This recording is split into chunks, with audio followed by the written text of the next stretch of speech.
नमस्कार। देश के सभी पेंशन धारकों के लिए इस वक्त की बड़ी खबर है। सीबीटी मीटिंग के बाद पेंशनर्स को यहाँ पर राहत मिलने वाली है।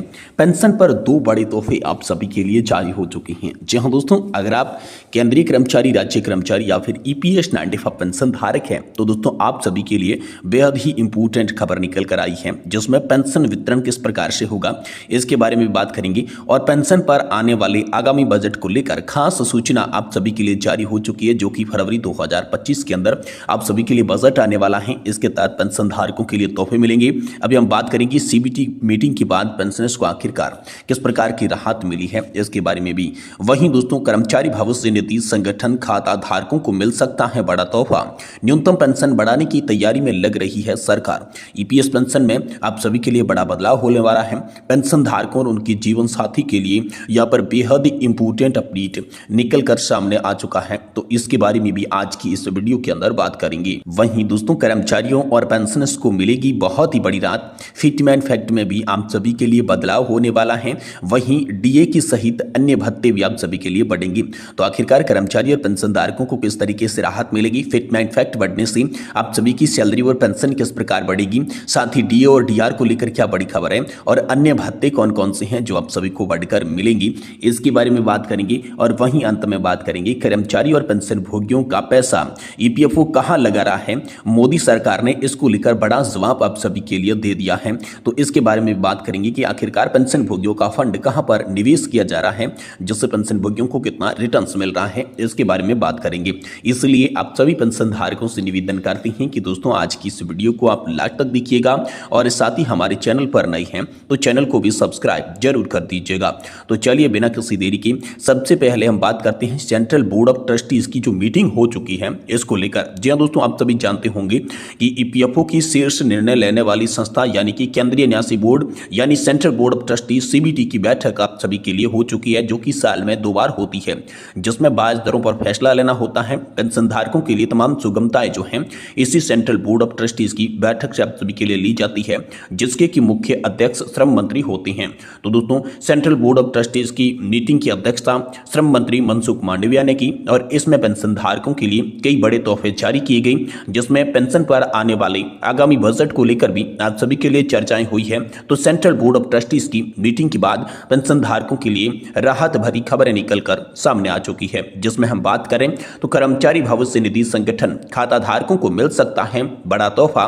न्यूनतम पेंशन बढ़ाने की तैयारी में है सरकार। तो आखिरकार ईपीएफओ के खाता धारकों को क्या तोहफा मिल सकता है, न्यूनतम पेंशन सरकार कैसे और कितनी बढ़ाएगी, कब से ये लाभ मिलेगा, कितना ये लाभ मिलेगा, चलिए इसके बारे में विस्तार से जानते हैं। लेकिन आप वीडियो को लास्ट तक जरूर देखते रहिएगा। देखिए दोस्तों, पेंशन में होने वाला है आप सभी के लिए बड़ा बदलाव, जो कि पेंशन धारक और जीवन साथी की मृत्यु के बाद जो पेंशन की फंड की राशि है वो भी उनके बच्चों को देने का प्रस्ताव आप सभी के लिए आ चुका है। सामाजिक सुरक्षा को मजबूती देने के लिए कर्मचारी भविष्य निधि संगठन की पेंशन में बड़े बदलाव के साथ कई आकर्षक बनाने के प्रस्तावों पर भी गंभीर विचार किया जा रहा है। इस क्रम में सबसे अहम है ईपीएस पेंशन धारक और उनके जीवन साथी की मृत्यु के बाद पेंशन फंड में जमा राशि बच्चों को देने का प्रस्ताव। श्रम मंत्रालय ईपीएफ के सदस्यों को पेंशन योजना से जोड़ने के लिए प्रोत्साहित करने के लिहाज से इस प्रस्ताव को बेहद अहम मान रहा है। और मान्यता या मंत्रालय लंबी समय अवधि से कम के पेंशन धारकों को यहां पर बनाने का गौर कर रहा है, जिसमें वर्तमान 1000 रुपए की न्यूनतम पेंशन राशि को बढ़ाने का प्रस्ताव भी शामिल रखा गया है।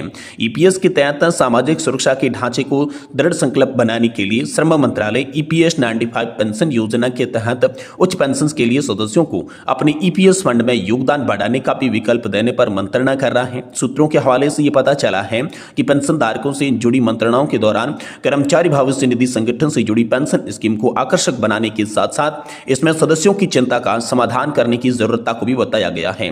शीर्ष स्तर पर हुए विचार विमर्श के दौरान यह साफ कह दिया गया है कि बड़ी संख्या में ईपीएस सदस्यों की दुविधा है कि पेंशन फंड में जमा उनकी रकम पेंशन लाभ के बाद वापस नहीं मिल पाएगी। मंत्रालय एक वरिष्ठ अधिकारी ने बताया कि सरकार ने यह स्पष्ट किया है कि पेंशन वापस की राशि उनके सदस्यों की है। ऐसे में इस दुविधा को खत्म करने के लिए आवश्यक सुधारों के साथ यह स्पष्ट होगा कि पेंशन फंड में जमा रकम है उन्हें पेंशन मिलेगी और मृत्यु के बाद पति या फिर पत्नी को पारिवारिक पेंशन का लाभ मिलेगा। दोनों की मृत्यु हो जाने के बाद पेंशन फंड की बची राशि उनके नामित आश्रित बच्चों को मिलेगी। वहीं दोस्तों, न्यूनतम पेंशन बढ़ाने को लेकर भी आप सभी के लिए होगा बड़ा फैसला। जी हाँ दोस्तों, मंत्रालय का मानना है कि ईपीएस के स्वरूप में बड़े बदलाव के बाद पेंशन योजना को लेकर इसके सदस्यों का आकर्षण निश्चित रूप से बढ़ेगा। पेंशन को तर्क संगत बनाने के विकल्पों के संदर्भ में अधिकारियों का कहना है कि श्रम मंत्रालय, कर्मचारी भविष्य निधि संगठन दोनों पेंशन की वर्तमान न्यूनतम राशि की समीक्षा के पक्ष में है। इसकी भी जरूरत समझी जा सकती है कि शीर्ष अदालत के फैसलों के संदर्भ में एक और ईपीएफ के तहत लोगों को हायर पेंशन मिलने लगा है। वही दूसरी ओर सालों तक नौकरी करने के बाद भी बहुत से लोग कम पेंशन मिल रही है, तो ऐसे लंबे समय से सेवा काल में जो फैक्टर बना जाता है ताकि इसे पेंशन को और भी तर्क संगत बनाया जा सके।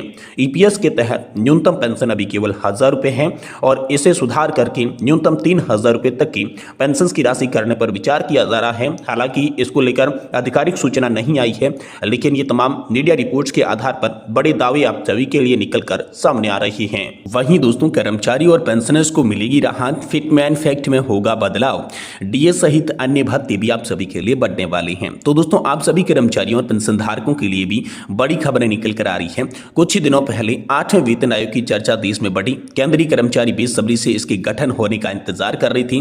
2014 में मनमोहन सिंह सरकार ने 7वां वेतन आयोग का गठन किया था, जिसका कार्यकाल अब 10 साल पूरा हो चुका है। इस बीच कर्मचारियों की 8वें वेतन आयोग के लिए उत्सुकता और भी बढ़ गई है। याद होता है कि 7वां वेतन आयोग का कार्यकाल 1 जनवरी 2026 को समाप्त होगा, तब तक होगा 8वें वेतन आयोग का गठन। वहीं दोस्तों, कुछ मीडिया रिपोर्ट्स में दावा यह किया जा रहा है कि केंद्र सरकार आगामी बजट में 8वें वेतन आयोग को गठन को लेकर घोषणा कर सकती है। हालांकि अभी तक सरकार की ओर से कोई ऑफिशियल टिप्पणी उस पर नहीं की गई है, लेकिन केंद्रीय कर्मचारियों और मजदूर संघों ने इस नए वेतन आयोग के गठन को लेकर वेट एंड वॉच का रुख यहाँ पर जो है अपना लिया है। तो फिटमैन फैक्ट में भी आप सभी के लिए बदलाव होगा।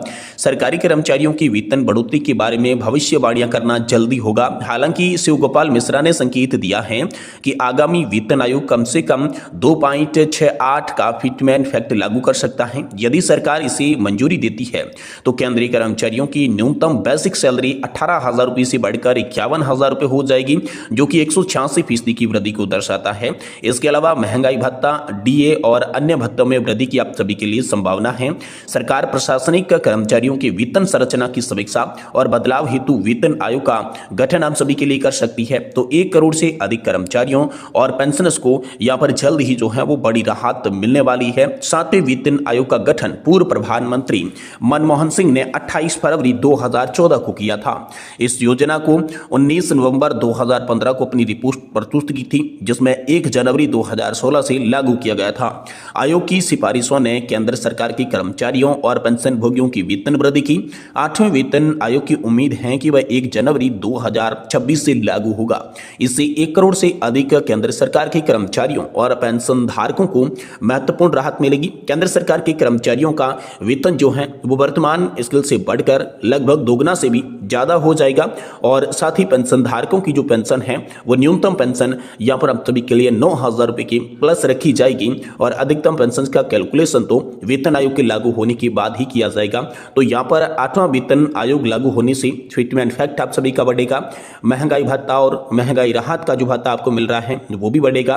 और वहीं दोस्तों, अन्य भत्तों जैसे डियरनेस अलाउंस के साथ आज एचआरए हो गया, यात्रा भत्ता हो गया, ये तमाम तरीके के जो भत्ते हैं वो भी आप सभी के लिए बढ़ने वाले हैं। तो 8वां वेतन आयोग जो है वो कर्मचारी और पेंशन धारकों के लिए खुशखबरी ला सकता है, जो कि अनुमान है कि 1 जनवरी 2026 से ही लागू होने वाला है। और इसकी जो घोषणा है वो आगामी बजट 2025 का जो बजट आने वाला है, इस बजट के अंदर इसकी सूचना जारी हो सकती है कि 8वां वेतन आयोग कब से लागू होगा। ये बड़ी खबर है दोस्तों, आप सभी के लिए हाल फिलहाल में निकल कर सामने आ रही है।